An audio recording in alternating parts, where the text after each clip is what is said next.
Halo, Assalamualaikum Bunda. Baik lagi dengan saya Bidan Sofi, owner dari Softcare. Em, Terkait dengan isu wabah virus yang menyerang negeri ini, turut prihatin ya Bun, karena sangat-sangat mengganggu aktivitas, khususnya bagi saya yang dari rumah ke rumah untuk home care, terus balik lagi ke klinik, jadi agak terganggu. Nah, untuk mengisi kekosongan, jadinya kita buat video ini sekaligus bisa share ke bunda-bunda tentang pijat bayi yang bisa bunda terapkan pas kalau nggak bisa manggil bidan untuk datang ke rumah ya.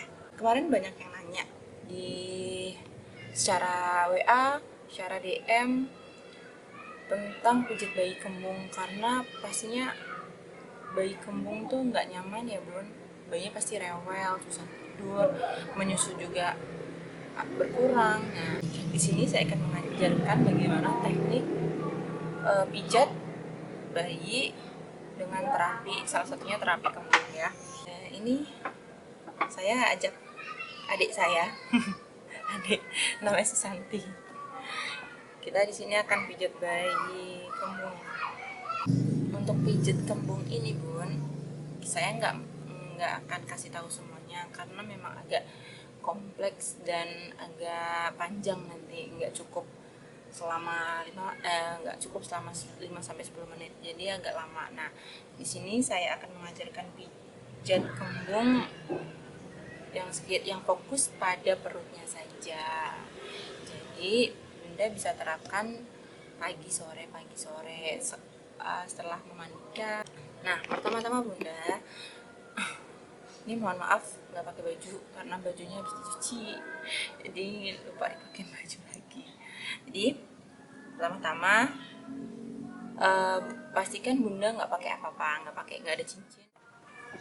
Jadi fokus kepada perutnya ya bun ya.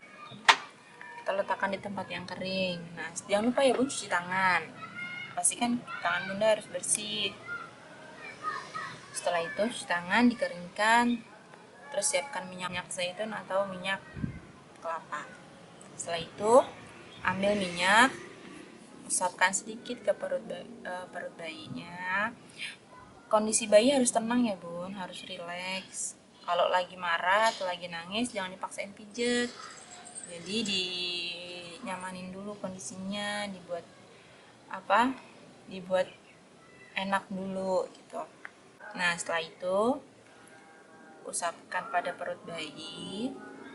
Setelah merata minyaknya, posisi seperti mengayuh sepeda bun, seperti ini. Ini bunda bisa melakukan 3 sampai 6 kali. Nah, dengan adanya gerakan seperti ini, otomatis perut bayi yang tadinya kembung tuh kemungkinan bisa buang-buang angin tuh bun, karena kan dia mengarah ke bawah. Jadi usus-ususnya juga mulai bergerak. Biasanya saat saya melakukan gerakan seperti ini dalam kondisi bayi kembung, ada tuh yang buang angin gitu. Nah, setelah mengayuh sepeda 3 sampai 6 kali, tekan dan putar 2 jari di atas pusar. Di sini ya, Bun. Ini tekan, putar-putar sebanyak 3 sampai 6 kali juga. Ini fungsinya untuk mengaktifkan usus-usus halus pada bayi. Biasanya untuk nafsu makan juga bisa di sini. Nah, setelah itu gerakan matahari. Dari pangkal usus besar menuju ujung usus besar. Nah, ini gerakan ini mengarah pada usus besar loh bun. Nah, kalau seandainya dia kembung, otomatis kan nggak bisa buang angin, ataupun BAB juga agak susah, paling buang BAB juga sedikit-sedikit gitu. Jadi saat kita mengaktifkan si pergerakan dari usus besarnya itu, otomatis merangsang untuk buang angin ataupun untuk BAB. Nah, gerakan ini bisa bunda lakukan sebanyak 3 sampai 6 kali. Setelah itu, gerakan I love you. Pasti bunda udah nggak asing lagi dengan kata-kata itu ya. Mari kita contohkan. I pada sisi kiri, L terbalik dari sisi kanan ke kiri lalu ke bawah, terus U sebenarnya seperti huruf N, tapi untuk mempermudah bunda ingat jadi U, jadi lebih mudah jadi I love you. Dari pangkal sama seperti matahari, gerakan matahari, dari pangkal usus besar ke akhir ujung usus besar. Nah biasanya ini tuh langsung efektif banget untuk menghilangkan si kembung-kembung itu. Setelah itu finger ditekan-tekan seperti piano di area usus besar tadi. Nah setelah itu bunda bisa usap. Bunda bisa melakukan gerakan itu sebanyak 2-3 kali siklus. Jadi dari mulai mengayuh sepeda, tekan putar, kemudian gerakan matahari, gerakan I love you, itu bunda, dan gerakan pinjar itu dapat bunda lakukan 2-3 kali siklus.